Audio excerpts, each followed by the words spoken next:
Bueno, chavales, bienvenidos a un nuevo directo más por el canal. Hoy estamos de vuelta. Y sí, chicos, como veis, bueno, ahora os contaré cositas. Ahora veremos Jorge Mons, ahora veremos varias cositas. Mañana tendremos que hacer varias cositas más, ¿vale? Os voy a contar cositas hoy, ¿vale? Bueno, aunque hoy no esté en el ordenador, estamos acompañados de nuestro crack y mejor amigo, Mario. Hola. Y sí, hoy nos acompaña desde el teléfono móvil. Quedan 639 horas para el capítulo 1. Básicamente queda menos de un mes. 600 horas de hecho. De hecho, 600 horas, ¿cuántos son? O sea, Esos son ¿cuántos muchos son días. 639 horas En 24. en días? 26 días. Faltan 26 días para el capítulo 1. Así que, bueno, oye, está guapo el nuevo fondo del directo, ¿eh? No os quejaréis. Está bastante guapo. Cállate, anda, que era un payaso. Hoy tendremos más... Bueno, a ver. Hoy en la Play, ¿qué podremos hacer?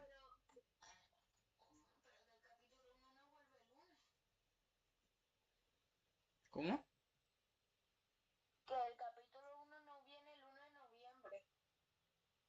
Lo sé. Uy, tonto el nabo. Quedan 20... ¿Eh? ¿Qué día estamos hoy?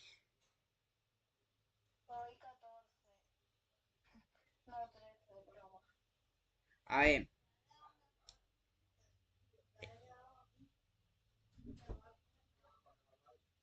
aparentemente... A ver, 6 días más, ¿cuántas horas son? ¿Qué pasa de Mario Pro YouTube 1? Mi padre va a buscar el método para que ponga la tarjeta en el banco y ya me puedan pagar. 1369 subs, mi gente. Bro, ¿tú no ves el directo oscuro? Es que yo veo aquí mi pantalla muy oscura en el ordenador. Suerte. No, mejor. A ver, hoy tendré... A ver, hoy qué vamos a hacer... A ver. Ah, hoy volveremos a subir a... Hoy tendréis 2 o 3 nuevos episodios de Fourth. De hecho, la nueva temporada la tendré hoy. También tendréis... Cállate. Tendremos también partidas privadas. Tendremos The Beat con bombón. Tendremos muchas cosas, ¿vale?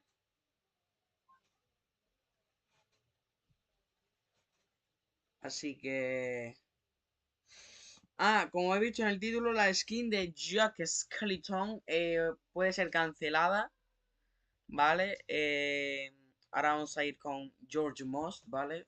Jorge. Mierda, estoy buscando el Twitter.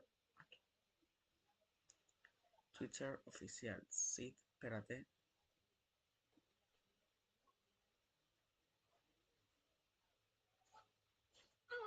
Vale.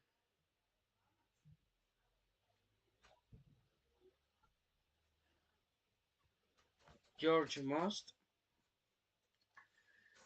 que ha subido cositas. Vamos a ver, vamos a poner dónde lo dejamos el otro día que no me acuerdo dónde era, ¿vale?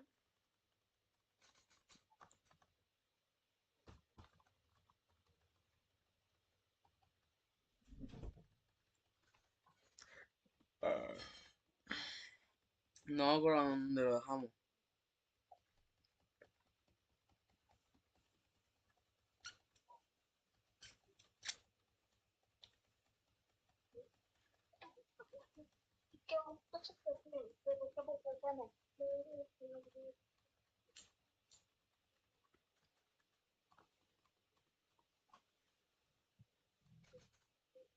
Vale, lo dejamos por aquí.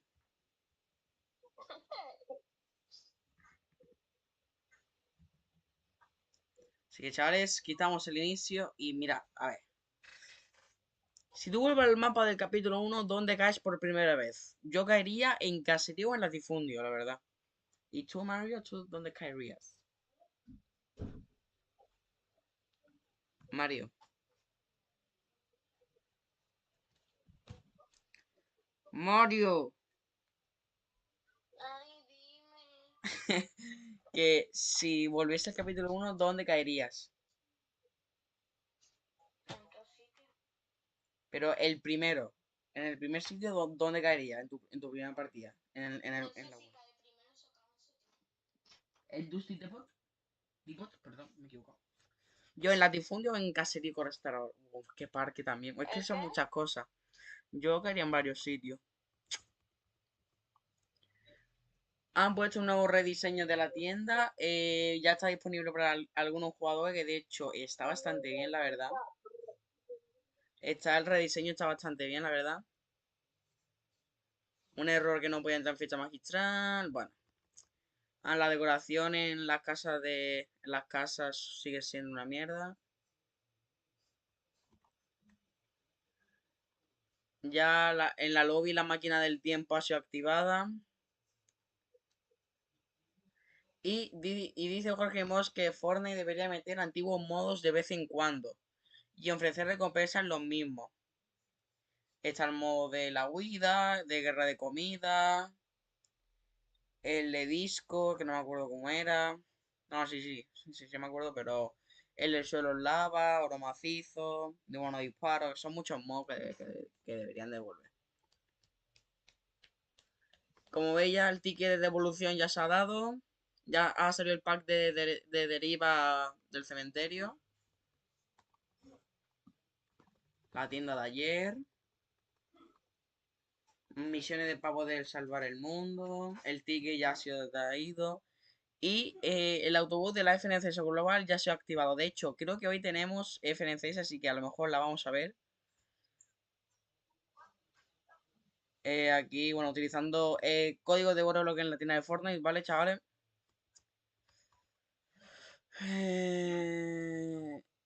Como veis, aquí la imagen de Jack Skellington ha sido eliminada del blog oficial de Fortnite. Se desconoce la razón, ¿vale? Jack Skellington a lo mejor no puede salir.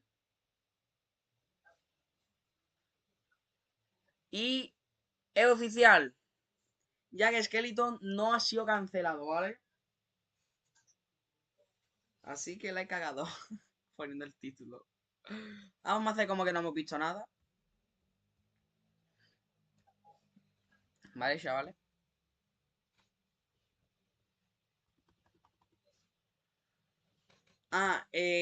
Si os ha pasado alguna vez, o sea, ayer, entre ayer y otros días, ha habido jugadores en el juego que no han podido entrar, o sea, que no han podido darle a editar los estilos por un error que ha habido en Fortnite, pero bueno, nada nuevo. Bro, ¿a ti te gusta la nueva interfaz o no? O sea, lo nuevo que han metido para seleccionar los modos de juego y eso. ¿Te gusta o no?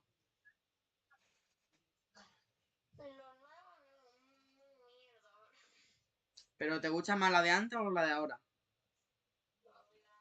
Es que la de ahora es mucho más guapa, en verdad. Vale, bro. ¿Qué temporadas del capítulo 1 te gustaría que volvieran en noviembre? Sale temporada 1, temporada 2. Bueno, la temporada 1, que es donde sale la skin exclusiva y vemos la Recon Expert, que ya no es exclusiva, la chica que tampoco es exclusiva. El Assault Trooper no sé qué. El Jonesy, la Renegada, que es exclusiva. Y el Skull Trooper morado, el Sal Blanco, que es de hecho va a salir pronto. Pero el morado exclusivo. Temporada 2, que sale el pico de ACDC, la skin de la bailarina, la dama real, creo que es sencilla, dama azul, no sé, el caballero negro, todo eso. La temporada 3 del astronauta, y vemos el John Wick, el señor de... Bueno, uno con pincho en la cabeza, esa skin que va bastante otaku, esta, quiero decir, ¿vale? Esta de aquí, esta aquí que va bastante otaku, etcétera. Mario, para. La temporada 4, que es una temporada mítica en Fortnite, de la que salió el primer tráiler, de hecho. Salió el Omega, salió el Carburo, el líder del escuadrón, Zoe, etc. Primer evento, ¿verdad? Salió el primer evento, el del cohete. Después vemos aquí la temporada 5, que es a la que vamos a volver por primera vez, que está, bueno, el Deriva, el Ragnarok, mmm, la motorista, etcétera. Esta... Yo no. Ahí está la temporada 6 con la calamidad, el Lobuno, la llama, el tío de la llama, la vampira, etcétera. Temporada 7, Rey Helado, Lince, la tía de la hamburguesa, Papá Noel, hostia, el Zog, que era el Yeti, muchas cosas. La temporada 8, mítica temporada 8, que está para el lujo, El banano, el pirata, el ninja, muchas cosas. Temporada 9, el Johnny el Bunker, el robot de ese negro, Stratus, Demi, muchas cosas. Y temporada 10 y última en capítulo 1 con el Caballero Ultra, o sea, todos los rediseños de la temporada 1. Vale,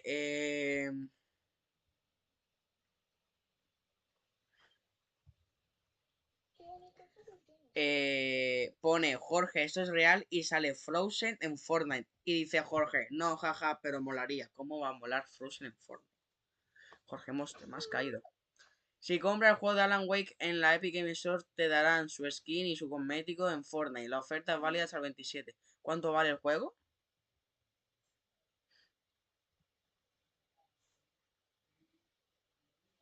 Ah, 50 euros. Pero prefiero pillarme la skin. Que no me guste. La skin de serie de ídolos se va el 14 de octubre, chavales. Ahí lo dice Gref. Los picos de Transformers no son exclusivos. Pone Jorge Moss.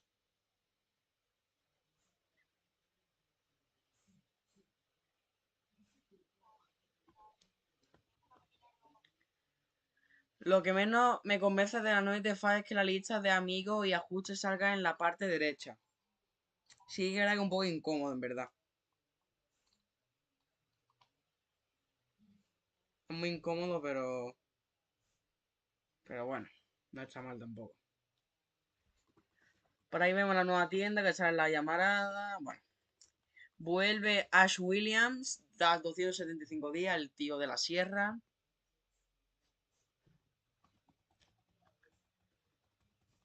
Aquí vemos.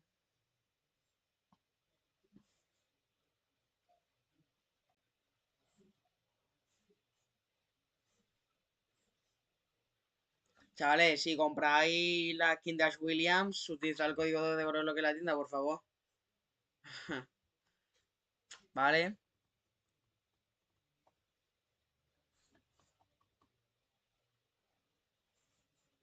El evento final del capítulo 1 cumple 4 años, ¿vale? Y pues el pin exclusivo por asistir a la FNCS Global, ¿os gusta? Es un pin. Ocha, pues si fuéramos jugado ahí el torneo. Ah, no, es que era hoy.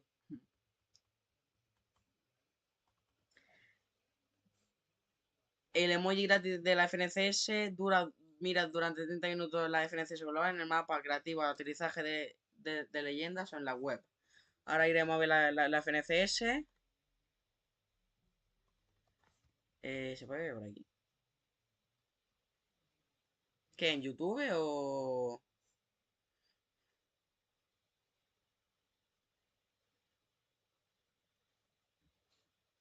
Día 1 de la FNCS, chavales.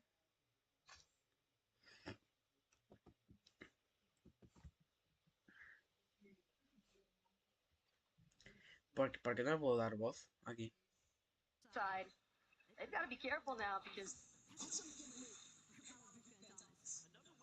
Aquí vemos...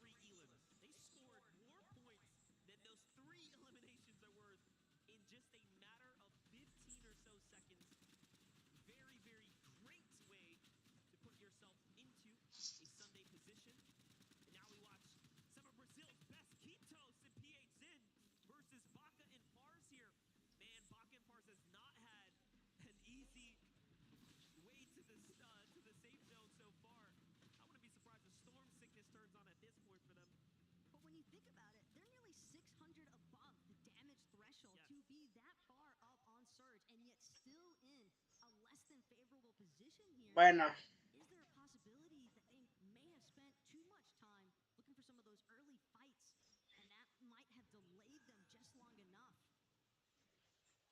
este tío lleva un fusil con mira azul, escopeta de maestría legendaria, 5 mini colchonetas, 3 escudos de 50 y 6 mini escudos. No está nada mal, ¿eh? Es un tío con, bueno, lo mismo, franco, se viene con niebla curativa. Si vais a jugar el torneo, os recomiendo mucho la niebla curativa, ¿vale?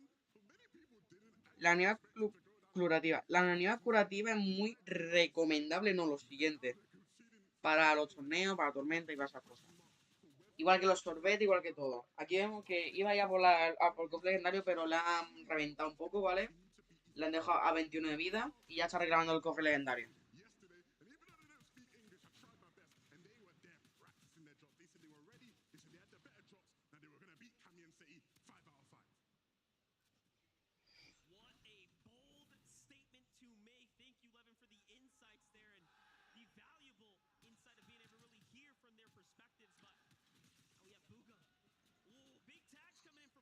Ahí vemos a Buga sufriendo, Buga jugando el torneo, gente. Ahí vemos a Buga jugando el torneo. Ahí vemos a Pingo Legal, TS Pingo Legal. Ahí vemos a Buga en la tormenta. Que por ahora Buga no tiene puntos, Buga lo vemos sin puntos por ahora en la de esta de hoy.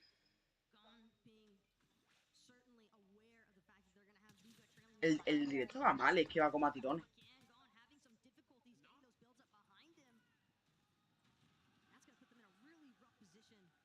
Con conexión excelente y lo quiero ver en Twitch, porque aquí va a tirones.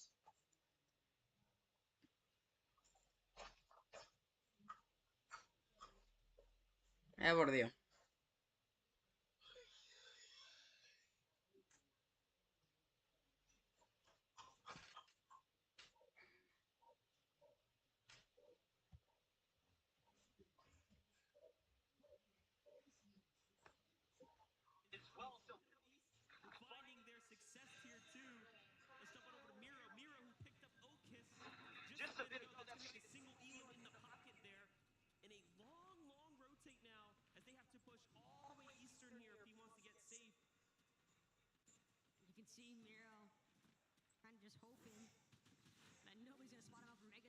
Vemos a Mero, Okis y Cooper peleando. Mero va a por Okis. Vamos, mata. Vale, creo que en dúo, sí.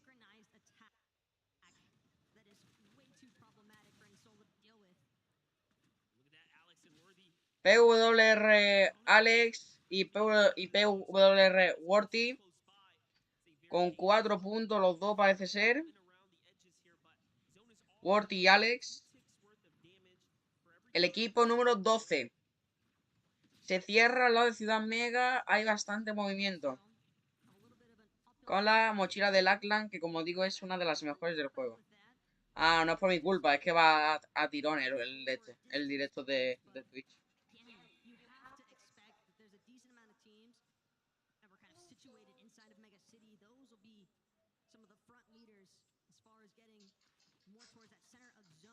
Para ahí yo.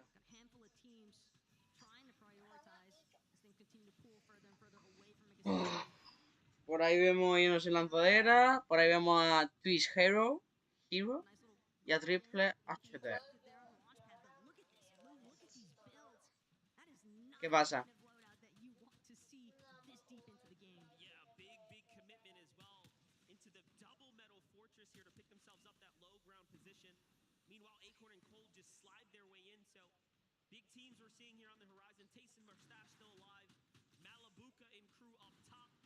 Twitch Hero, vale.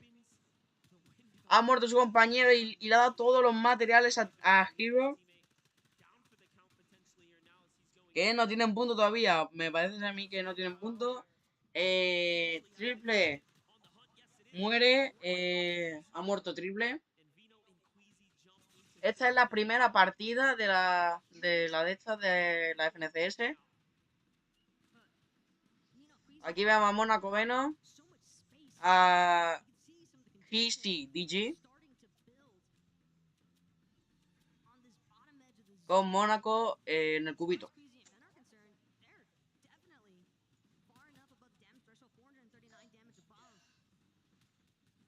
Mañana tendremos, creo que la segunda de estas de la FNCS, si no me equivoco, que también la veremos. Bueno, la veré, porque Mario va a ver la Kings League. Bueno, veremos esto y la Kings League, ¿vale? Reaccionaremos a la FNCS y después a la Kings League.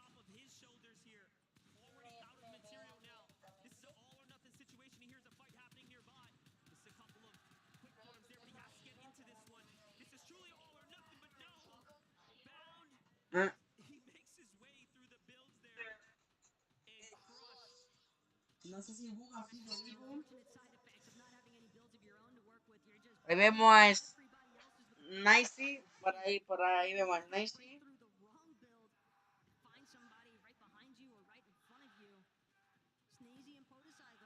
Con un premio, un juego de 4 millones.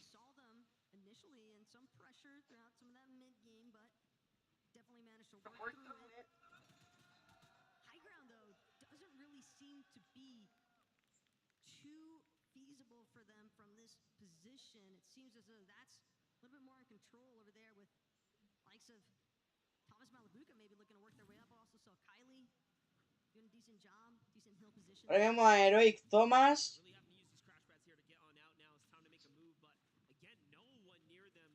Muchas superhéroes veo por aquí con 18 puntos Thomas.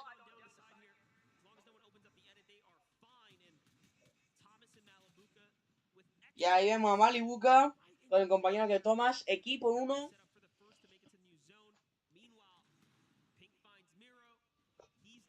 Esta tarde partida privada, chavales, con los panas. También tendremos varias cositas hoy, así que hoy va a haber contenido bueno de Fortnite.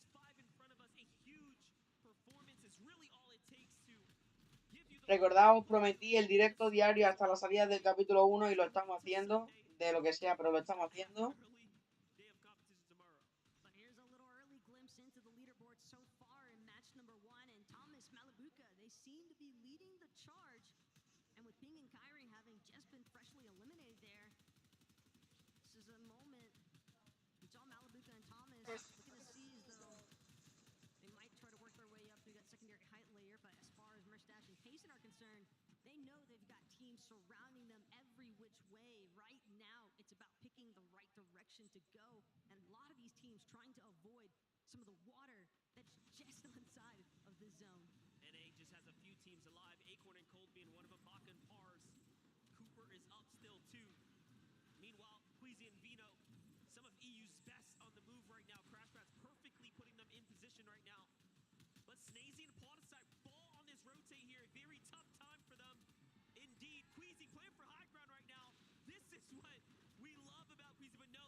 Quishy jugando bastante bien. Equipo 13 con Mónaco Venom. Con Mónaco. Ciudad de Francia. Y equipo. Ahí vemos a King. King 281, que no sé si es el argentino, ¿eh? Me da a mí que sí, con Faith Game. Equipo 22, que bueno, ha muerto. Espérate, ¿quién está jugando la derecha?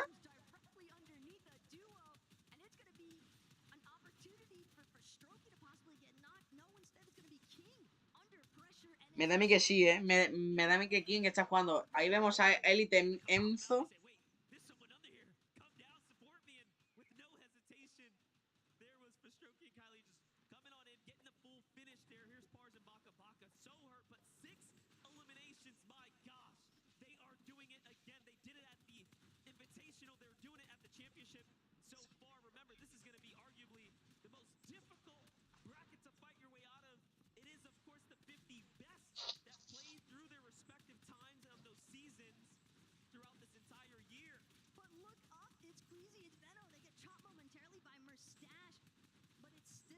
No, creo que no, ¿eh? Ahí vemos a Mónaco Mersta. Otro Mónaco más.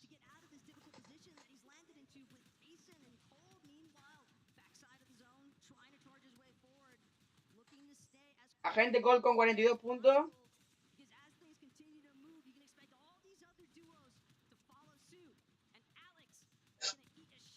Alex muere.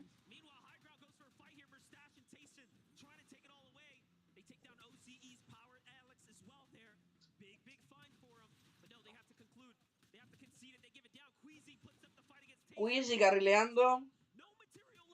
Mónaco Venom nada de vida. Bueno, ya se está recuperando. Última fase de la tormenta. 6 personas. Creo que Bug ha muerto ya desde hace un buen rato.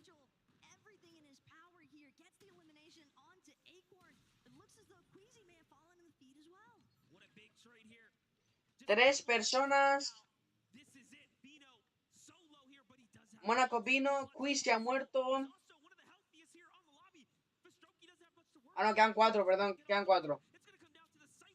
Quedan 4, Mónaco Veno curándose. ¡Ojo, Mónaco Veno! ¡Y Mónaco Veno gana!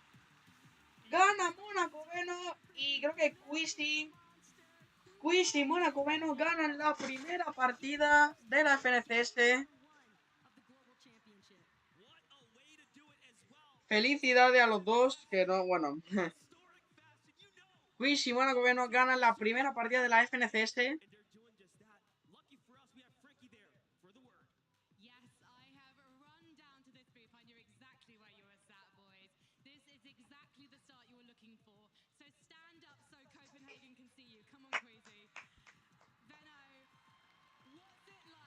Mira estos chavales de, creo que tiene que tener 16, no, 16 no, 18, 19 años por ahí.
Ese Veno y Quiz y es el otro.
Por aquí vemos el mundial de, bueno, antes era la World Cup, esta es ahora la nueva World Cup 2023 de la FNCS.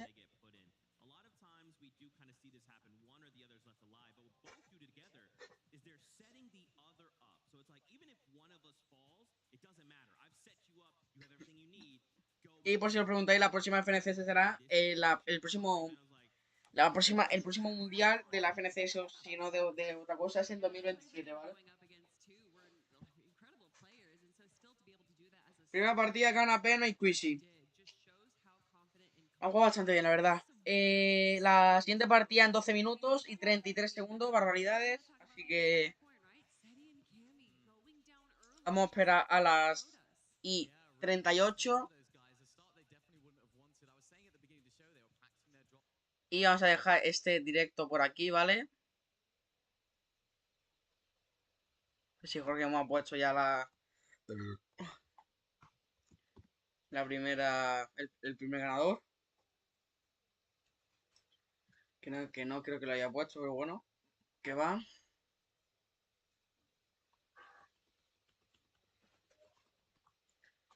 Bueno, por aquí vemos, cerramos Twitter, nos quedamos con el Twitch abierto y con esto, ¿vale? Bastante bien hoy la FNCS, bastante entretenida, la verdad. Bastante movidilla hoy la FNCS. Y me diréis, Gorka, ¿qué vamos a hacer ahora? Pues reclamar esto. 50. ¿Y qué hacemos ahora? ¿Qué podemos hacer ahora? Ya hemos visto la FNCS, aquí varias jugadas. Aquí vemos una de las primeras kills. Para si os preguntáis, es con construcción, dúos y con construcción. Día 1 creo que son 3 días. Así que... Bueno, por ahí vemos a Yuna, de Gref. Bueno, haciendo directos. De Gref del Lord. Yuna de... En Málaga. Yuna ya está en Málaga.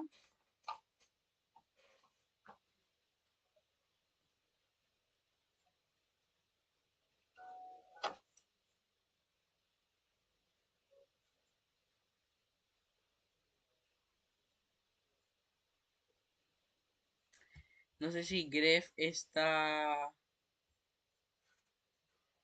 Bueno, Gref está jugando con Auron, pero Gref está ya en Málaga o no. Que va, ¿no? Ah, sí. Gref está ya en Málaga. Ya lo sé, está ya todo el mundo. Cállate.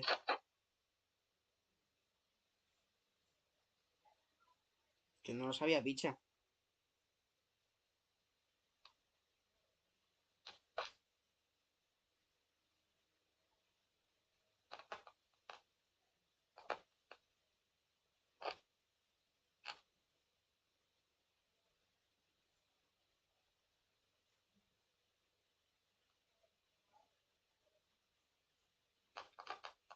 De Gref que ahora se ha aficionado al FC.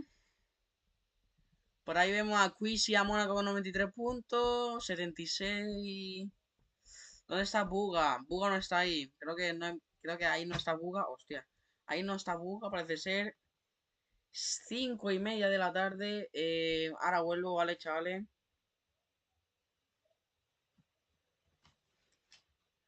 5:30 de la tarde. Ahora vuelvo. Os dejo con mi querido amigo Mario.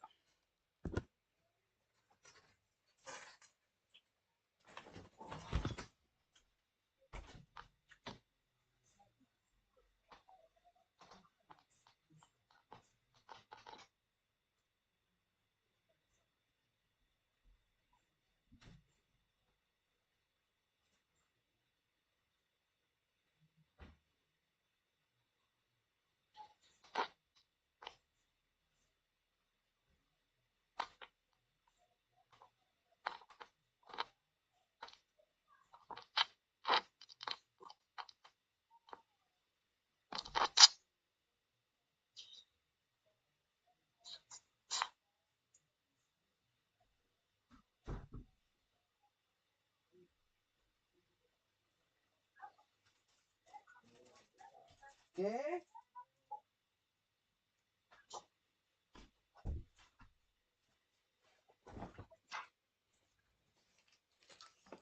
Ya estoy aquí.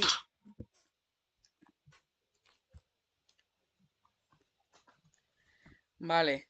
Y yo, ayer comí un de aquí por la noche. Y sobre las 5 y pico de la mañana me tuve que ir a cagar, hermano. Porque me estaba empezando a doler la barriga. Un dolor fuerte. Y después se me pasa. Otro dolor fuerte y se me pasa. Siento raro. No sé si es problema de gastroenteritis o algo. Porque sí que era que he hecho un poco de resfriado también. Y me hago ido de garganta. Así que no sé si será eso o no. Pero a partir de ahora, por ahora no me empieza a doler la barriga. Así que no sé de qué será.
¿No va el directo de la FNCS? ¿Por qué no va?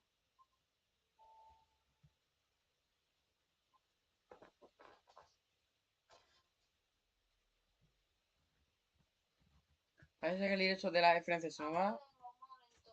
Va.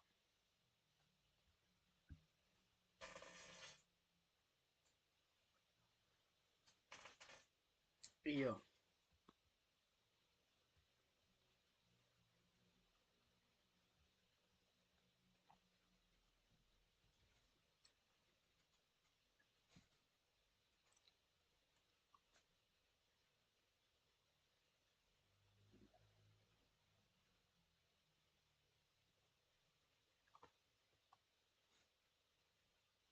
Camavinga sirve para todo.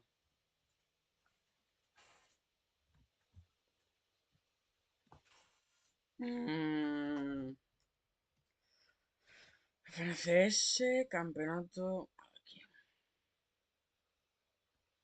Fortnite do Brasil, no. Fortnite in English. Fortnite do Brasil and the Samba Brasil. To go for that high ground. Tayson, unfortunately, getting taken out. So, of course, this was a Bueno, difficult vale, situation for them. Didn't quite have the bills to make it happen. And that can be the problem. If you're cranking up on that backside of zone, you're expending so many materials. And if you're going up against a great height team like Queasy and Venno, that's where things can get difficult. But a really great start from this duo. Of course, landing at the north side of Slappy Shores. We saw them getting those surge tanks really, really early. Massive base that they seemingly build every single game they go there. All those extra heals, it got them to that end game. And they just need to keep that consistency, because if they keep it up, they're going to do good. And I think what helped them, too, is that they were holding second high or in that mid ground really well, where a lot of the top teams were kind of fighting for that high ground, or they were in the depths of the water below. So by being aware, situationally aware of where all the other teams are and taking that advantageous position in the mid ground definitely helped them. For sure. Now, of course, that crazy moment in the victory out was wild, but we have the ability to listen in on the players. So let's relive this moment, but from Vino's perspective. Nice. 200 dead, 200 dead. I got it. I'm coming up. I have siphon. Crash betting. I'm rocking, okay? Oh yeah, I'm dead probably. I'm dead. Top four, all duos. Land on, nice. Corner. Nice. I'm stacked. Yeah. 2v2, or two, one solo and a duo. Top three. You have Madness, play Madness top 2. Play Madness top 2, trust. I'll let you know if he gets knocked. Ahí vemos Monaco y Queasy jugando. I got him. I knocked him. Yeah. 1v1. You're good.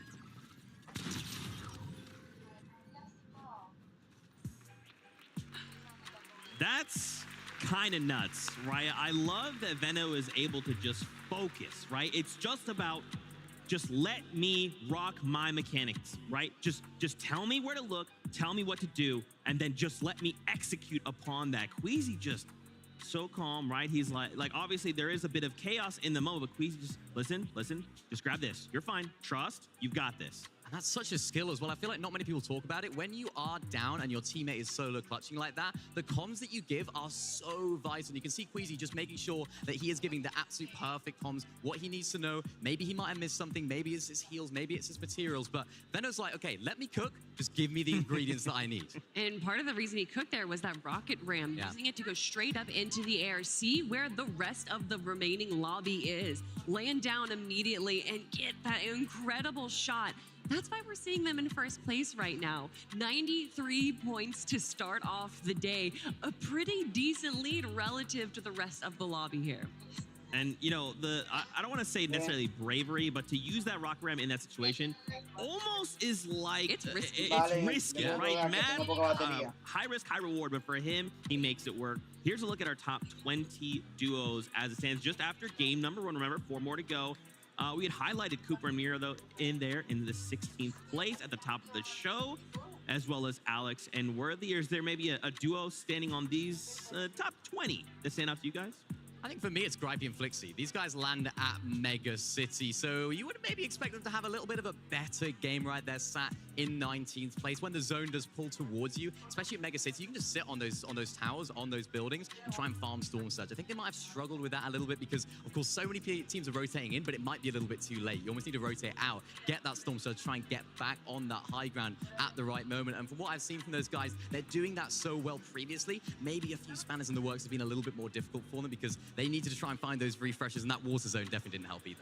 I mean, I was looking at the top of that page 2 right there, and Alex and Worthy representing the OCE region a good job after game number 1 there. And I know that a lot of people tend to think that these competitions are going to be, you know, oh, EU and then maybe NA, but a lot of these, you know, smaller regions showing up right from the get-go. And it's about making a statement in this first day, right? Remember, first 5, top 25 go on to grand finals on Sunday. So the job's not done, but it's about making those statements. It's about saying, regardless of what we do, if you see us in grand finals, you know what to expect from us. Yeah, and I think you saw that in the reaction from Queasy and Veno, right? They were hyped, like they were happy. You got to be happy at winning first game of day 1 of the Global Championships, but they weren't too happy. They didn't let their emotions get the better of them. They were very, very cool, calm, collected in that interview, and I think that's absolutely vital for them because they know it's a marathon, it's not a sprint. Yeah, and speaking of a marathon, we saw Baka kind of going on a marathon throughout that game right there, grabbing so many eliminations, and part of that definitely has to be to that mythic MK7 that he had there. He was 600 damage above Storm Surge in the middle of the game, and by having that on your pocket, it's definitely going to be, you know, a bit more of a confidence boost leading into the end game. Okay, so we've highlighted some duos. We talked about what we like. What did we maybe not like out of this first game? Are there things we're kind of hoping to see change going into these next 4? Because remember, this is it. You want to end the day in top 25. Yeah, I think I want to see less water in the end zone next game. How about that? Can we get a little less water, please? I want to see low ground teams starting to do good. I want to see Omzo rise. I want to see them starting to play their way through the mid and low ground layers. So, yeah, a little bit less water, Kelly. I think what about you? And I always just prefer to see the zone change in different spots. I think that really makes or breaks these teams because although, yes, Queasy and Veno are an incredible duo in their own right, they did have an advantage by the zone pulling in Southeast. So by showcasing, if they can get another VR, if it pulls all the way to the Northwest, well, that's what makes them champions. For sure. And I think, I feel like we'd do an injustice, one could say, if we didn't talk about the X factor that wasn't part of this game. Cammy and Seti, right? If they had been left alive, how different would this endgame have been? I mean, who knows is the question, right? I mean, these guys, of course, Queasy and Veno are a fantastic duo. They won on high ground, but Cammy and Seti can disrupt lobbies like that. They can play their way through those mid-ground layers. And of course, sometimes we've seen them. I mean, we talked about it at the beginning of the show, how they're able to go for high ground now. We saw that sort of developing throughout Chapter 3. We saw them trying to go for that height, just adding another dynamic, another element to their game. So, of course, as you mentioned, they're not necessarily labeled as a height team necessarily, but they can do it. So if it's anyone can sort of contest those guys, maybe it's them. I mean, showcasing, though, that they did have that rough start. I don't know exactly how their positions would have been towards the mid and late game there. And I think by having that rough start, if they did make it and survive into the end game, they probably would have stuck to the low ground.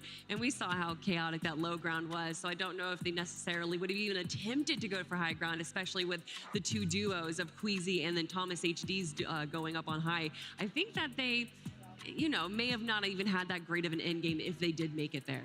Okay. So what we're saying is people are fighting over high ground. Yeah. We want more of that because High ground more wins games. fun and that too. Yeah. Yeah, I mean, Queasy Venom, they won 6 games out of 12 in Major 2 from height. So it just, if that's anything to go by, I think all the teams want to be on that high ground for sure.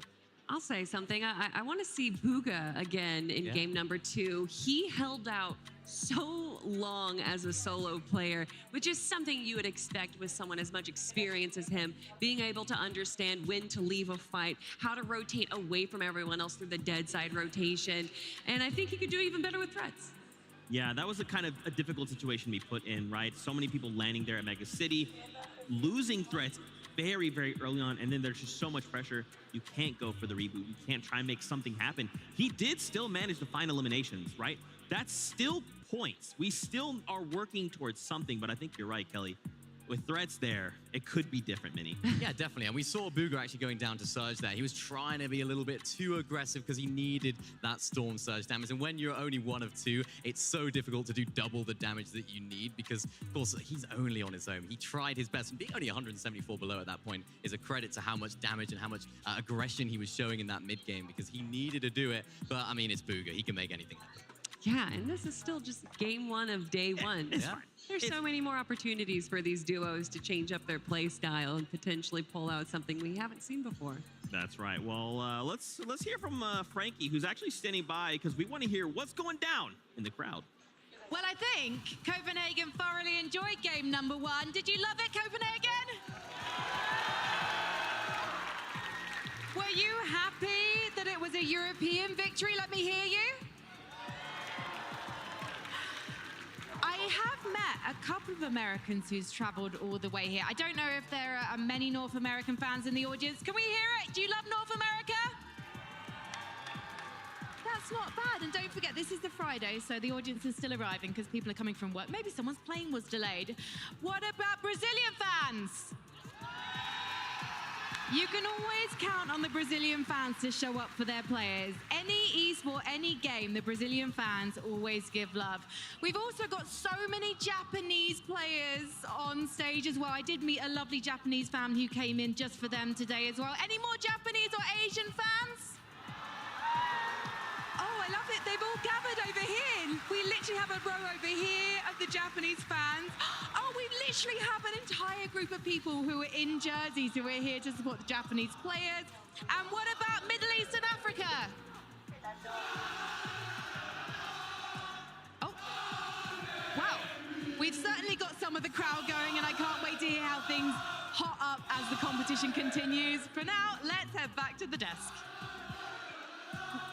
This is what it's all about. It's hard to not get a little bit emotional when you think about, like, we have been having competition kind of separate all year, right? And now getting to come together to just compete. Obviously, there's a lot of stakes, but when you just think about this concept, 6 regions all going head-to-head, the fans in the stadium, I'm sure fans at home watching, all the people you are all cheering for, it's just something else, man. So good. I mean, we see it online. We see some stuff on social media, people having a little bit of banter between themselves, a little bit of rivalry, some love as well between different regions. But to see it all here right now is absolutely amazing. I like the fact that Frankie went around the whole arena there to see who was where we expect to see some people, and we have some very, very loud fans here. Oh, just a bit indeed. So gentle. I mean, yes, there is a little bit of banter going on online, but there's also a little bit of banter going on in the pre-show. Yep. But I want to talk about Reet and Ritual. I already talked a little bit about them, but I just want to showcase how they were able to make it into the end game there. And as we can see, 5 eliminations and that 2nd place spot. I mean, that's a great start. It's a great start from this team. I mean, we've seen these guys. I mean, we've seen Marit performing on these international stages before. Not quite having the best results that we would expect from his caliber of player, but I mean, he's crazy. He's going to be hopping in boxes as we get to have a little look at some of the highlights from them. Of course, Ritual putting on such a great show there as well. And again, this is what we talked about earlier. They're just able to pick up refresh. You can see Reet right now, 0 builds. He thrives in these environments. When he's got nothing, when he's down in the dirt, he can just pull something out of the bag, and you can see it right here. He's got all the loot to make it happen as much as possible. Unfortunately, couldn't quite make it all the way to a victory, but 2nd place for those guys. If that hill wasn't in the way, a little Reet versus Veno 1v1, I want to see it. And I love just him showcasing there all of the ability that he has. Yeah. The quick builds, the easy edits, the great eliminations, the patience as well as the aggression. I mean, that's what it takes to be a top player. It's not just having good aim, it's not just having game sense, it's having it all. Yeah, and I think what that gameplay showed me, and actually something we've kind of seen a lot of, but more players have kind of shined a light on, is these sneaky tactics, right? It's not about, let me just run at you, because remember, these players are playing with indicators. There's so many ways to kind of know there's a threat incoming, but for so many players, they're kind of utilizing the strategy where we're just going to crouch around, we're come around this corner, we're not going to build, we're not going to make any sounds, and then suddenly, bang, we're here, and now you're in a fight for Reed. This took him up to second place. Yeah, absolutely insane. I mean, we saw him there with the exotic shotgun just doing so much damage, jumping right in the box. I think that shotgun and him are like a match made in heaven. I mean, it's the perfect shotgun just to jump in the box and go crazy with. So I'm expecting more of that from them. I'm expecting them to maybe try and keep consistent whilst also going for those eliminations. But it's one of those situations for them where, do they have what it takes? I think so. I just all about how can they feel after game number 2. What's going through their head right now? How do you even pick up from a game where I'm sure they would have hoped to have won, but they couldn't have got off to a much better start than that, only one place. My only concern is that they can be a bit of emotional players, and being emotional is, you know, it's a double-edged sword. It does give you that passion, that excitement, but then it also can be a big detriment where once you're down, you are down for the rest of the competition. Now, again, I keep talking about the evolution of these two as players, so hopefully they have been able to kind of break past that wall. But I mean, my goodness, game number 1 and just so many big names going down early, so many new teams also coming through and kind of showcasing their region. And I already talked about the Mo. Baka and Pars. Baka and Pars getting 8 eliminations in that game. I mean, they just seemed to have a game where they were so far away from the zone almost seemingly every single time, yet they managed that so really well. We saw them taking that fight all the way up on the north side of the map, which did drag out a little bit. Of course, a 2v1 situation, you want to be getting that done as soon as possible. You want to be cleaning that fight up ASAP. So for them, they had to expend a little bit of heals, of course, but that did give them the Storm Surge damage. I know Taco mentioned it on the cast. They had so much Storm Surge damage at this point. It's a testament to their fighting ability, and you can see it again, needing those refreshes, hopping in the box. And recently, these guys have really been impressing me. They've been cooking. They've been doing really good. I mean, look at that. Baka down to a sliver of health, literally 1 HP. But what he did is incredible. The confidence that he has. He didn't run away and turn tail, which a lot of these players would do. Instead, he kept going for that refresh, and clearly it worked out for them. Pars unfortunately getting 1v2'd there, but still, after that fight, they have to be feeling good. Remember, both these guys actually played with different teammates at the Invitational, so I think those land jitters, they're not going to be affecting those guys quite as much, and I think that's why they got off to a very, very good start there. Despite the zone pulling all the way down to the south, they had all the answers to all of those questions, and I think in this stage, in this environment that we're in, that's the most important thing, just trusting your game. Absolutely. Well, we're getting word that game 2 of the day is ready. So let's send it back on up to the casters to get things started. Thank you so very much, Zeke. And that's right. We're really beginning the reset right now. Game 2 is just moments away. And as we already know, we will have to see what will happen with Kanata on the drop here alongside Aegis. Aegis put out the numbers, but here it is. Game number 2 is ready. Comienza la segunda partida de la FNCS. Ahí vemos a todas las personas que van a jugar segunda partida de la And FNCS. just like that, we are right back in it with match number 2 of day 1 here of the upper bracket of the Global Championship. And again, Monster, you were just starting to touch on it, but some of these initial 50-50s, particularly that one down at Drift Ridge, not going the way that maybe some of these players might have expected. And crazy, look at this, the 50-50 Stain and Datus landing directly on top of Seti and Cammy. Really looking to play upset here. Seti quite doesn't land perfectly inside. He doesn't get it working first, but Cammy does. Cammy does exactly what he needs to. Gets the finish here, gets the siphon as well. And it's Cammy se all hace in his la favor primera right now. aquí. Here comes the pressure. But it's all up to Datus to keep the hopes of Asia alive here. They managed to win out game number 1. Seti, though, relatively low. We see Kanata as well, striking back for revenge there with a knock onto Malabuka. But the action here at Frenzy Fields, it's continuing to build as Datus now looking for a little bit of a wraparound just outside of this barn. Datus getting some nice shots. Seti will go down. Now it's just a 1v1 between Cammy and Datus. Man, Datus really showing us what he is capable of. Coming second, the FNCS major thing for the Asian region, but no, comes in and Cammy finishes the job. They strike back, but it's not ¿Qué ha over hecho yet. Cami ahí? Meanwhile, it looks like Kanata and Agers have also finished the deed on their side of the map. You got to think, look, Kylie Fastroki listening to what's happening here. So Cammy and Seti are not safe just yet. Meanwhile, North, Pars, Baka, coming out of the early game, they have 3 eliminations. So it wasn't just this team they finished. They had more to fight after this. But it started with Pars and Baka getting that early duo elimination onto Misha and Teeny. And whether or not they can look for a repeat instance is all going to boil down to whether or not Baka and Pars really want to try and take a more aggressive push here. We Hollow do whispers. have to bounce back, though. We absolutely have to look at a quick highlight here. Take a look at how Kanata, with the redemption shot here, opens up onto Malabuka. The greed was real. He finishes him off. And then Thomas HD in the distance. The shoes were changed. Put on the other foot here. They secure the slurp truck. Get the double angle, and Kanata aggressively slides on over to get the full finish. And now they have a chance to fight back here. We could be seeing both of them in Sunday finals. If it wasn't for that slurp truck, things might have looked a little different there for Kanata, because I don't know if you noticed, but only 8 shots left in that twin mag.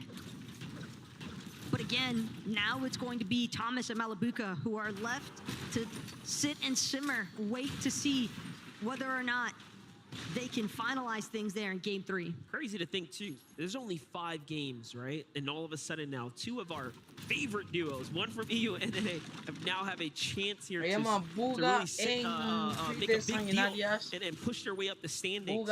Really showing you that there's a limited number of opportunities, so you have to make the best of it. I told you, Fastroki and company might be coming on over, and look at this.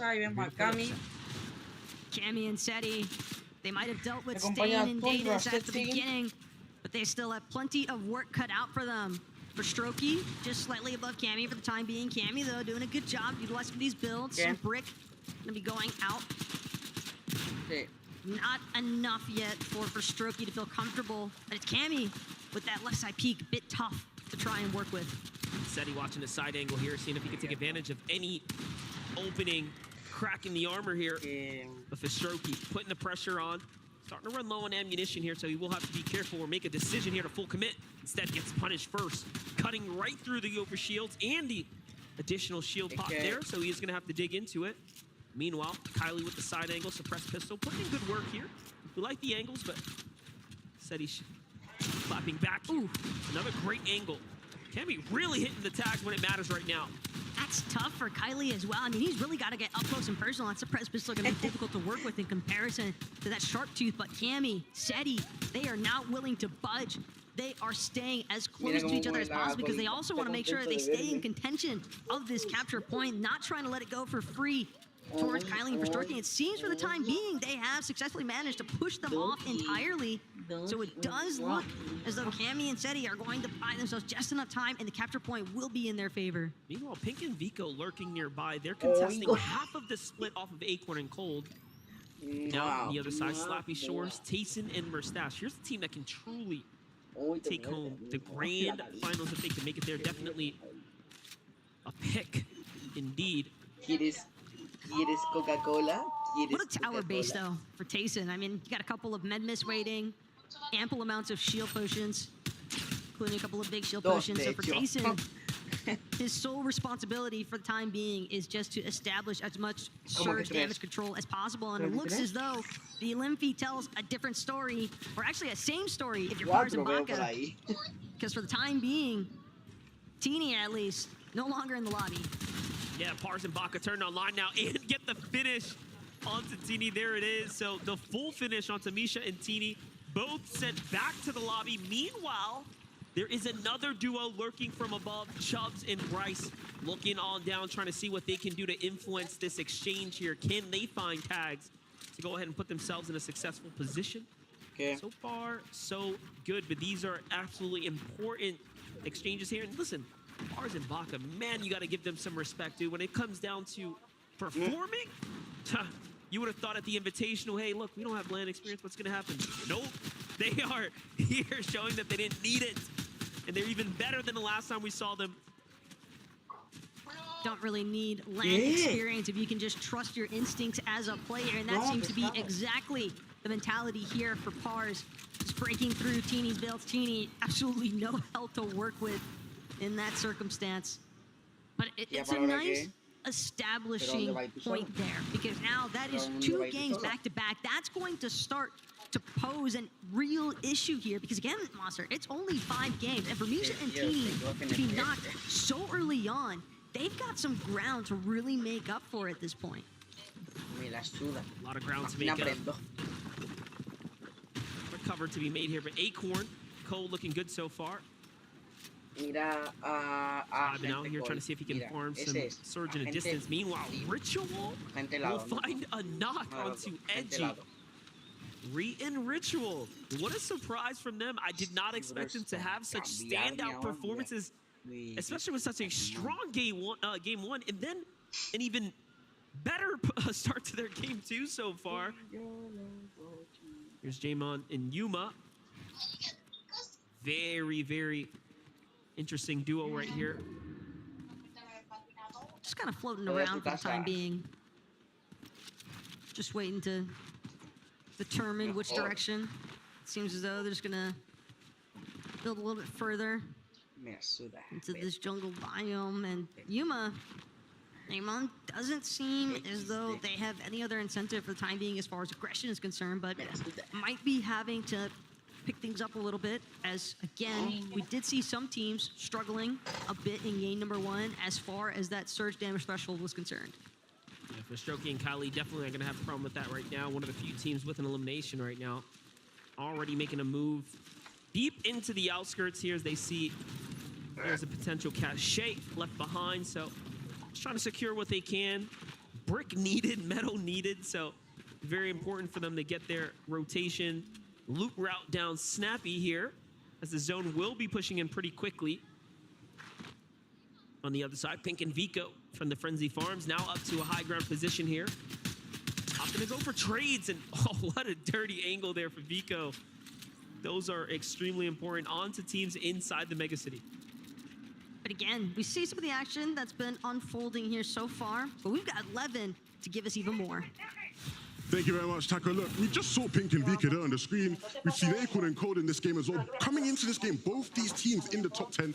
If you know anything about me, I like to see action. I like to see fighting. And I thought these two were going to be fighting. And even Pink himself said, look, we might have to fight them. There's not enough loot in this area for both of us to share. But they're somehow making it work. So far in game 1, both of them, they're making things so scrappy. Every single bit of loot they can get, they're going for. And somehow they're in the top 10. If they can continue, I expect both of these teams to quarrel. But when it comes time to grand finals, I don't expect them to be friendly anymore. I'm thinking if they can both qualify, that's when we're going to start to see some action for them.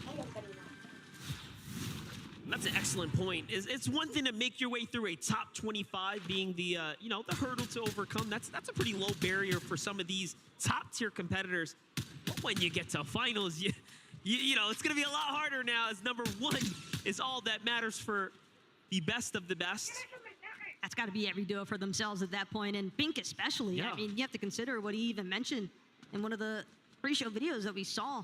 Cap Metal is so important for him, and you have to expect that at his split drop, he is not trying to share by any means with anyone else. Well, take a look at this. Zagu and Peppo actually have finally found themselves in elimination. Last game taken out a lot earlier than they would have liked. So this is their chance to go ahead and bounce back, put some numbers on the board. And they have a very, very interesting strategy. They're actually healing Striker and getting as much surge as possible. What a unique position to be in, but also you have to be so smart to think like this. This is how, again, ahead Zagu and Peppo are. But imagine being Striker. Your fate Oh my completely gosh. decided, just watching yourself benefit my gosh. some of your competitors to the utmost extent. If you're a Fortnite like super nerd like I am, that right there, that was Genius. That was so genius. Worthy, meanwhile, he's got to get a different sort of strategy going. Decent span out here. Will get some nice shots onto Mustache. Actually tags him up all the way into his right HP, but still holding strong here. Worthy doesn't seem all that excited to give up this positioning that he's established just yet, and for good reason. It's a pretty nice aerial view. There's Gyros and Shari now. Great position here. Zone's already starting to hold more center than the last game, so this will be a very much different terrain than what we just saw in the last game. That's going to be probably a warm welcome for these Western teams that don't seem to get very lucky often. But as we know it, anything can, of course, happen here.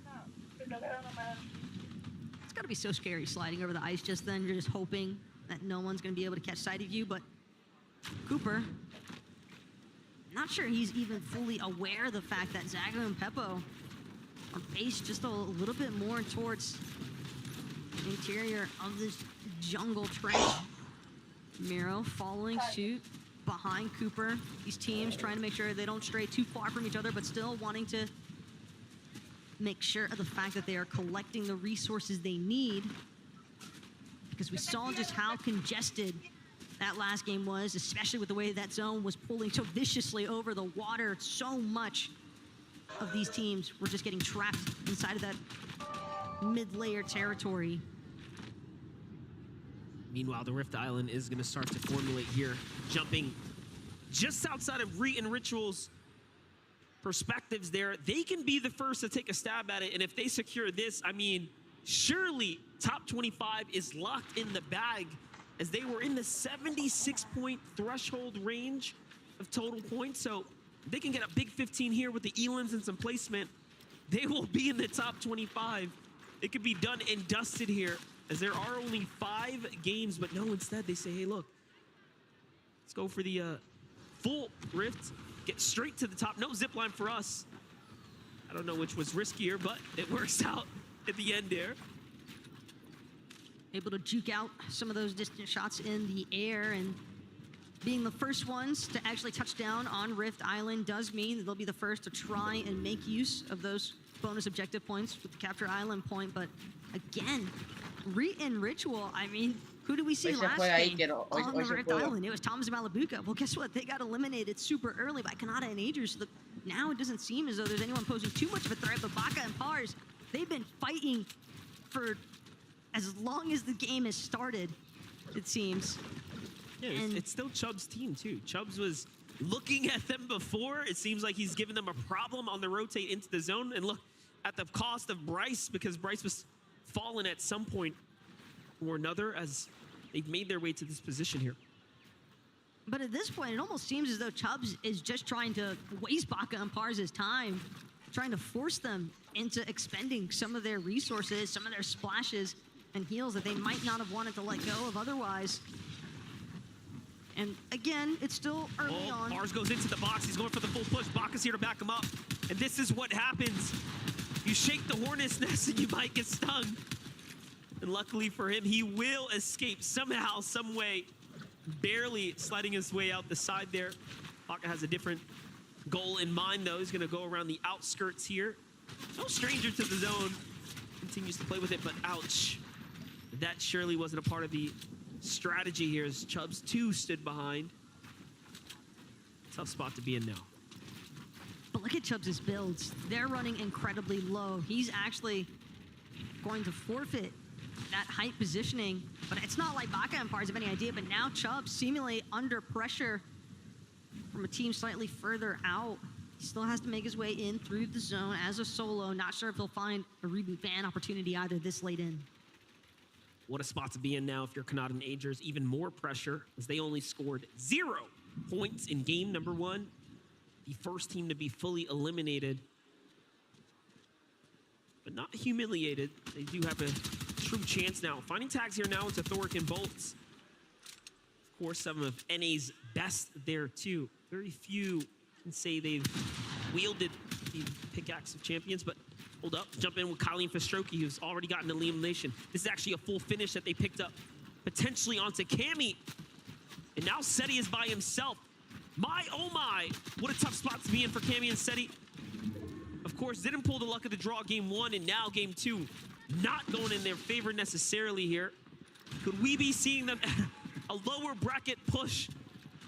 It's the fact that SETI and Cammy already had to deal with one nuance at the start of match number 2. Wait, no way he gets the save, right? SETI going for it. So Might close. make it to Cammy in time, but unfortunately the rocket ram speed just not enough. Having the reboot card though, we talked about how difficult it can be to look for that reboot ban opportunity, but it might actually be the intention from SETI at this point, because it's a lot easier to make it into that end game if you have your duo with you.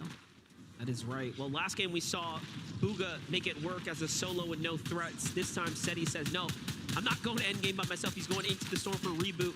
Let's see if it ends up working out. Meanwhile, Queasy and Vino continue to farm their surge tags here. Desperately in need, though. 145 damage above that.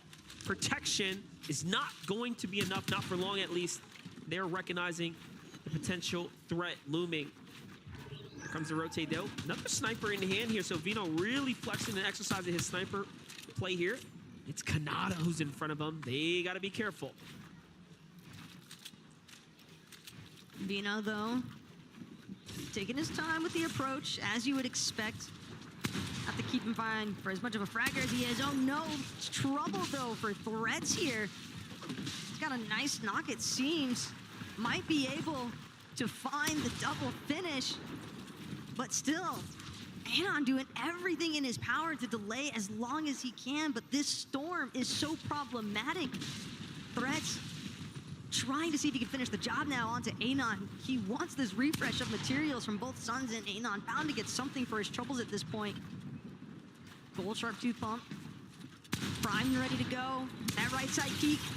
And it was nearly a miss there for Threats, but he will be able to capitalize. Close out. Another elimination secured here. And that's going to be Oshi taken down by NA. If it wasn't for that overshield, he was done. He had 2 eliminations worth there. That's 100 HP in Siphon, and he ended with 86 health, by the way. Surely the map doesn't quite add up, so he needed a little more that we couldn't see if it was that overshield that kept him alive there. My gosh, how close that was. Well, for QND, Rapid here, Middle East, 2 of their finest here. It's time to get on into this new zone here. Long rotate to make, and it's gonna be a tough one for them. Meanwhile, out of the top 5 here, only 3 duos remaining here in game 2 for Shoki and Kylie down, and Shari and Vision View down there. You can see on the right. On the bright side, though, for QND and Rapid, did see them with that Storm Chaser augment, so that's definitely going to benefit them a decent amount.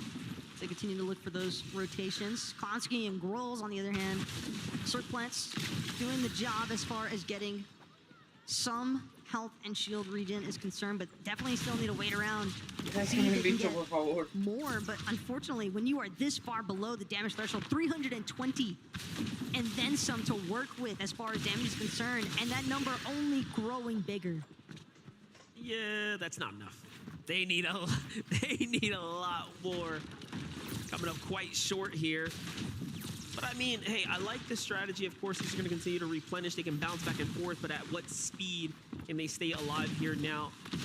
Trying to rock it out, trying to wait it out. Here it is, really starting to run thin on time now. Eventually, the math will catch up. One false move, and they are down and out. Seems like they're really hoping that some of these other teams might just get Eland all of a sudden, because we have seen circumstances where teams might be relatively far behind on Surge, but Dean gets Eland, and then the gap isn't as big as it initially seemed. But for Vico and Pink, they've got a whole nother mess to cover. Only 18 below damage threshold, so the pressure is definitely on right now, but it's on Pink. SETI is the one who's going to clutch up here when it matters. And although he may have saved Cammy, unfortunately, it does seem like he has to continue to ride this one out. It was definitely worth it, though, because at the end of the day, they picked up eliminations, and he picks up 2 more now, putting up at 4 here. So this is still a game that's worthy of earning at least some points, right? Remember, at a very, very early finish in game number 1. If there's anybody that knows how to play the low ground, it's definitely going to be SETI as well. So Tark being through as a solo, while difficult, isn't necessarily impossible, but man, with some of these teams that are looming just outside of where he's currently situated, it is going to be tough. And Taysom Merstash, We're going to be crossing just next to SETI, and SETI, he's going to have to continue trying to play from that far backside of the zone.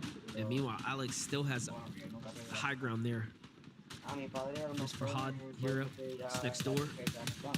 Big shots going out, teams in the distance here, hoping to pull zone, but Had and Hero put in the shots here. Man, Geras and Shari, 4 elim. Geras and Shari definitely with the 4 eliminations so far. And they're just continuing to see if they can add even more to that number, because even with 4 eliminations, being only 13 above on that surge damage threshold just goes to show you how aggressive this lobby has been. Definitely a close one there. Meanwhile, Reap finds another elimination there. Worthy, who had the high ground, gets knocked by Hero. Okay, so they must have over-peaked from their position, and now they've been taken down. That could be a potential huge swing. Could Middle East be winning game number 2? So far, they are setting themselves up surely to do so. SETI rotates across. Vino and Queasy already trying to do this. Back-to-back run, back-to-back number here. And look, Hero is trying to make their way up, but the resistance up top is Vino and Queasy. If there's one thing that Queasy and Veno love to do, it is take height by that 8th zone.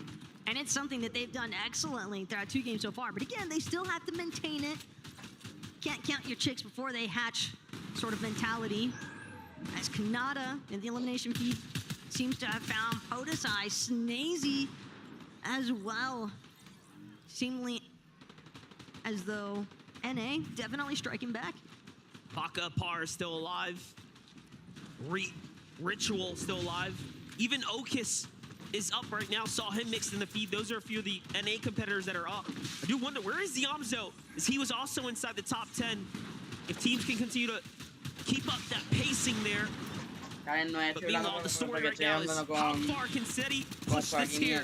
That's it. Rocket Ram usage out. 45. Make that 49 damage above the surge now. Halfway through material. This is a tough spot to be in. Here's Ziamzo's look. Mid to high ground here. Moving all the way across. Beautifully done and clean execution on the rotate here. He actually takes down Middle Eastern's Hero there. So that was that second to high ground team, and now they just have to deal with Queasy and Vino. If they can do just that, they will be the kings of the top.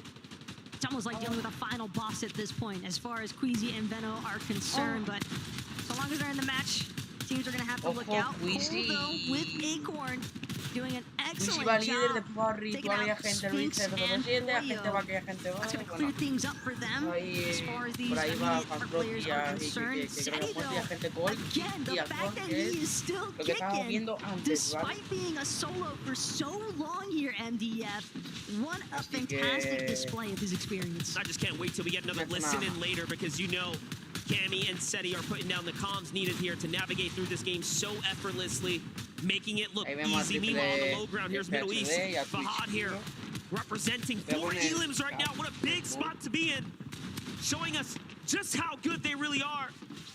And let's again not forget, this is the Global's best tier. Joining us for the upper bracket, you had to perform in the upper tier of the 50 to be here today. Kanata falls inside the top 16 there. Very far push for him, but not good enough. Yamzo and Rise just doing such a great job leading the charge on the low ground at the front side of the zone. Just doing their best to cut off everybody that keeps trying to traverse into their territory. As now Yeman will meet the same fate as so many others so far. SETI, though, still managing to target his way through, but running so incredibly low. Only has 8 builds, make that 6 left to his name, hoping that he can find a straggling refresh anywhere. The one who's gonna find that refresh is Fahad. He finds Okis there straggling in the distance. Here's Reed. No ritual in sight by himself. We've already seen him do it once. He clutches up, goes in and takes down Pars. Once friends, now enemies here on the stage. Meanwhile, SETI says, hold up, you want hype for free? Not when I'm in the lobby. Down goes Geras. And a quick trade there, but Shari comes to the rescue here for his teammate. And he is the new king of hype for a second, but Acorn Cold representing for NA. Not known for the big elims, but so far the placement point's exactly where you expect it to be. Here's Yamzo. Yamzo clap from the side here. Rise left to do it by himself. He cannot flirt with the storm here. Acorn's clutching at the Esta moment. gente Cold muerto Acorn's trying to do y what he Tika can. Corn. He's got that auto Maven primed and ready, but at the same time, even with the Maven auto, he's not going to Quedan be able Tika to Corn, miss a singular shot. que tiene He has 60 hardly puntos. any HP to work with, and you consider the shield that he's missing. He's doing a great job so far. Just continuing by time. Only one build left, though. This next moment has to be Charlie his ha matado a best. Richter. Blixie Oh, doesn't see Tika it Corn ha coming as matado. Acorn Menudo finds the escopetazo. elimination he needs just enough Menudo builds to keep escopetazo. going up. Ahí vamos a Absolutely Charlie. clean Charlie elimination contra there. Corn. Sorry ¿Quién va a now, ganar? looking for it. Charlie, They got ¿quién 9 va? eliminations. Ojo, Acorn se goes tira all the way up. Corn. Needs to come on down. Knows where his opponent is, and he's looking for Pero him. casi un But the error. zone is Ha sido ticking, para- gets para- right para into atención. it. He knows he's got a Un couple gran error. opportunities here. Va It's por all or Charlie nothing porque now. no le One queda shot vida. will be it. Fuera. No, it won't be enough. Still though, 4 eliminations in a second place there. And sorry, Tik Tok. The second game now alongside Giras. Listar. Seti nearly playing Giras. squarely there for Sherry and Giras, but even Sherry, with Seti Listar, having eliminated Giras, Giras, Sherry la doing a phenomenal segunda job to partida clutch things up. Del And we've got Frankie campeonato standing mundial by de la to get into del their campeonato minds. global de la GNCS. That was quite the performance. How did you feel in those final moments of that game? Great. And what was going through your mind? Because you had an American flying up into the air, getting the information of you, but you had the better health in the situation. How do you feel clutching in front of all of these people? Amazing.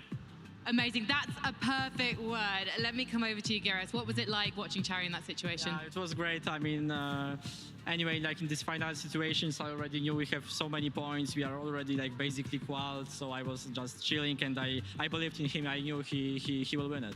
I love this vote of confidence. We're basically qualified 2 games in. So are you already thinking about ¿Quién Sunday? la gana?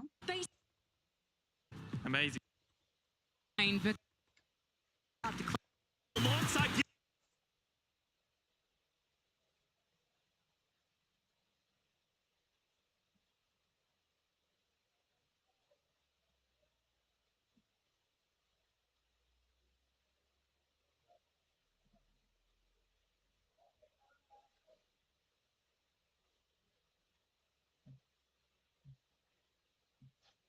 Y vemos los campeones de las 3 partidas que llevamos de la FNCS el día de hoy. Man, oh man, to compete on this stage in and of itself is an honor. But to get a victory royale in a circumstance like this with a crowd this electric, that is something else. Yeah, it really is. I mean, these guys land in that sort of area, so it was a very much a home zone for them, but they made it count. We've seen teams that haven't had that sort of zone lot, you could say, actually pop off, but these guys, they made it count when they did get the zone. Yeah, and not only did they grab that victory royale, but they did it with double-digit eliminations. I did Vale, not siguiente expect to partido, see 8 that minutos. so early on in the competition. They pretty much were grabbing eliminations as soon as the game started, and by zone 8, they had 4 eliminations, but they were able to kind of hold that low ground for so long and clean up the rest of the lobby. They deserve their VR. It was a battle of solos there in the end as well. I think I saw 5 solos right there at the end, all battling it out. And that's what we love to see from this. It's solos clutching up on the big stage, and that's really, really not easy. So great job from Chari to make it happen. Well, if we're going to talk about solos clutching up, then we got to talk about Seti. Yeah, My of goodness. course. From the start, I mean, we saw them go down early in game 1. We knew that they needed to do something a little different in game 2. We got to watch their drop where they went for the window of that barn in Frenzy Fields, and it looked like they had a pretty easy 50-50 there, but Cammy did end up going down in that fight, and they were able to make it come back against Datus and Stain. But then, not too much later, we saw Fastroki and Kylie trying to go for them as well. And if I'm not mistaken, I think Pink also was starting to try and make their way down, but then said, oh wait, no, that's Seti and Cammy. I'm gonna turn around right now. Yeah, you're absolutely right. I mean, we saw Seti in that end game. This was crazy. He tried to go for height. That was a solo. This It's guy's just like, crazy. he was like, you know, he's like an autopilot, like high ground. I mean, oh no. I think I'm on my own.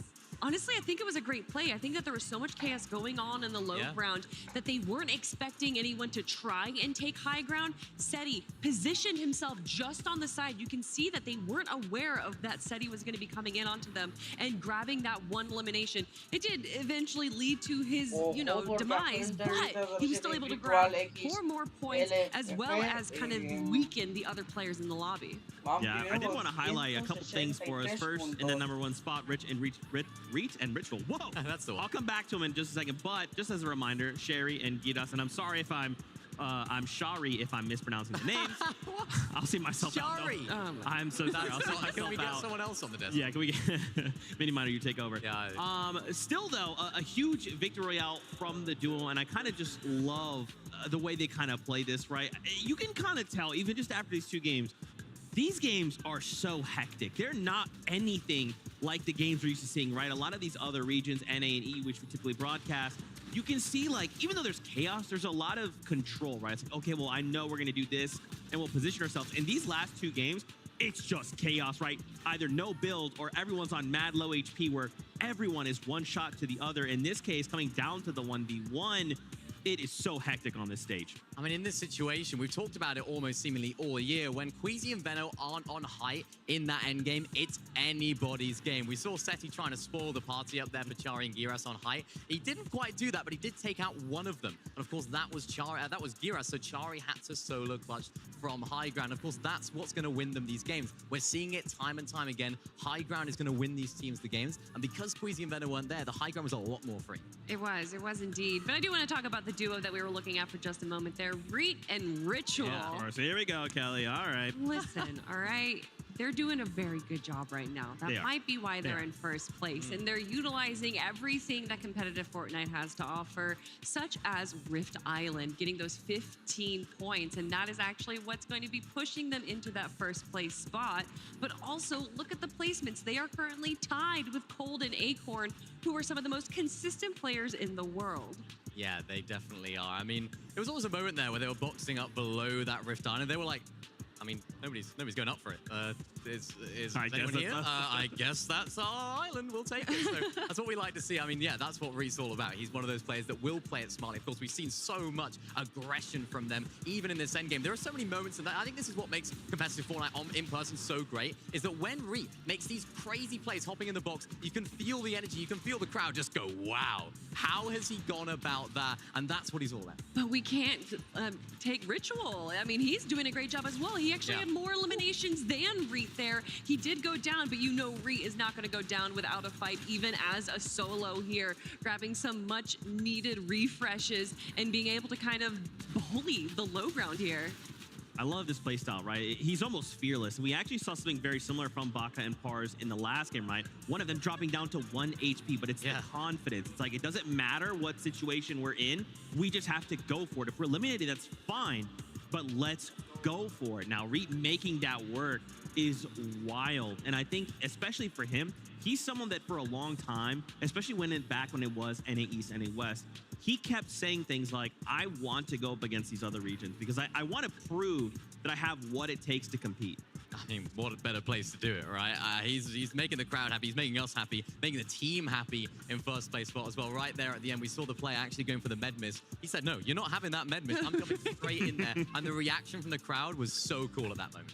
Well, I already mentioned them, but Acorn and Cold also had a great performance as well. And I mean, I love to see NA on top, Minnie. What's going on? I mean, NA on top here, this is a difficult one for them. But, you know, I like the way they've adapted their play style. And, of course, they're doing very, very well at the moment. We can see this going through in this later stage of the game. I think there was a moment in this end game where they were trying to look up for that high ground. Didn't quite happen for them. But these mid to low ground layers is what they're known for. It's what they did so great in Major #1. And as I said earlier, they've actually adapted their drop spot. Levin said it so well in that mid-game segment. We saw them actually going further away from Pink and Vico, which is something that I didn't expect to happen. I thought they'd just go for a full-on 50-50. It's day one. Why not? And of course, it's working out for them. And Acorn doing such a great job solo clutching. We've seen him do it before, and he's done it again. Such a clean elimination there, and you know that they're feeling good going into game number 3 and 3rd spot. And at some point, I mean, looking at the points and kind of calculating it, maybe our top 3 have kind of already solidified themselves into grand finals. Obviously, crazy things can happen, right? I mean, we've seen our top teams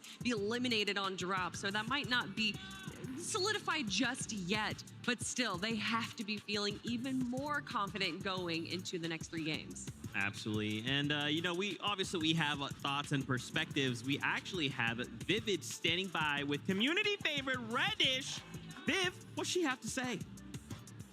I told you guys I was going to be coming from the lounge throughout the weekend. This time around, we have Reddish joining us, a fantastic creator in the Fortnite space. And she told me that this is actually her first time experiencing an event as a fan. So tell us all, how has it been experiencing the Global Championship so far? I've honestly been watching, I think, FNCS for the last 3 years, but as you said, first time watching from an audience. It feels incredible. I'm seated right next to... Sorry, guys. Sorry. We actually have to go back to the desk, so we're going to toss it back to Zeke and the crew. Don't worry. I will find a way to talk with you soon. Don't you worry, Reddish. Don't you worry. Man, this has been such an incredible start to the day. The first 2 games of the Global Championships, especially in the upper bracket. Kelly, you said something that interested me. Oh. You talked about these top 3 and how they potentially might have already qualified, right? Right. What we saw kind of out of Queasy and Veno was they had this strong start. And it's like, okay, well, remember, top 25, what do those points look like? After one good game, a duo could very well just qualify, right? They might just need a good game with a couple VR or a couple eliminations, rather, and it might be just enough. It definitely might. I think for now, these teams that are in this sort of top 5, top 3, realistically, you have to think that they have got it in the bag. But as you mentioned, Z, anything can happen. They've got to keep their foot on the gas, because not only is it really, really good to, of course, be at the top of the leaderboard, it's also really, really good practice, really good to be in this environment. What are these other teams from these other regions going to do? Because who knows? Come Sunday, it could be anyone's game. Well, we're talking about foot on the gas. We got to talk about Cammy and Seti there, going up 21 placements, obviously, going down early in game number 1. That's going to put them in the second page of our lobby list. But we got to talk about Seti using the rocket ram once again. That seems to be where the utilization of this rocket ram is going. Launching high into the sky, seeing where the rest of the lobby is. I love this. And yes, by having the rocket ram, you see that a lot of these teams are foregoing that third heal, which can be incredibly beneficial, but it just has so much more utilization than I think I initially thought. And it just shows how good this duo are individually. We talk about them so often as Cammy and Seti as a collective, but we have to remember these guys are both incredibly talented players as solos. We've seen them in DreamHacks come first and second, and they're just like a duo that have just decided to play in that solo event. So that's what we love to see from this duo, and I like to see the fact that we can have trust in Seti, trust in Cammy to clutch up in the big moments, because they're not going to be nervous. And you know what else we have trust in? Queasy and Veno going for height. Of course. If it's not them, it's the others. There's so much more. Yep. Now, I promised you an interview with Reddish. We're going back to Vivid in the Creator Lounge. Let's do this. And we're back. Sorry about that, guys. I accidentally did too far of a mic drop earlier. I ended up breaking the microphone. But I'll introduce her again. It's going to be Reddish, a fantastic creator in the Fortnite scene. And like I was saying, this is actually her first time out at an event, being a fan. So let us all know how it has been experiencing the Global Championship. It's been phenomenal. I was saying earlier, but you didn't hear that I've been watching every single FNCS for like the last 3 years, I think. But this is my first time watching from an audience. I couldn't make it to the US last time. And it's been crazy. I'm sitting right next to Gentlemates, the French people, and they go crazy every 2 minutes. The audience goes crazy.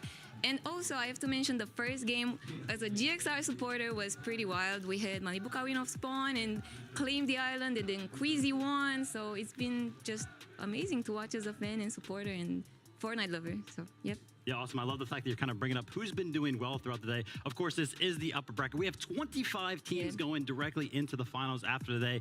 Give us a couple names that you think are going to be, towards the top of that leaderboard after the end of the day. We still have a few games left, so I have a feeling almost everyone kind of still has a chance. True. But yeah, GXR on top. I hope Queasy and Malibuka will do it. Hopefully I didn't just jinx them. And I don't know, so many teams are doing amazing. We have Cold and Acorn, Pink and Vico, Seti and Kami, they're making a little comeback. So it's super exciting to see who's gonna make it in the end. But all of them are amazing and super talented at this video game. Bueno, chavales, Awesome. And for pues anybody that dejaré would sin la love to tercera check out your partida porque content, hasta Reddish, aquí vamos a let dejar el them directo know ya. where they can find you. Bueno, 1 hora y 44, más que la otra vez que duramos 30 minutos, por ahí, bueno, pues una orilla. Os hemos enseñado 2 partidas de la FNCS, os hemos enseñado cosas que ha puesto Jorge Mons, muchas cosas. Ha sido al final que ya que Skeleton va a salir, A lo mejor sale mañana, no lo sé. Por el aniversario, pero bueno.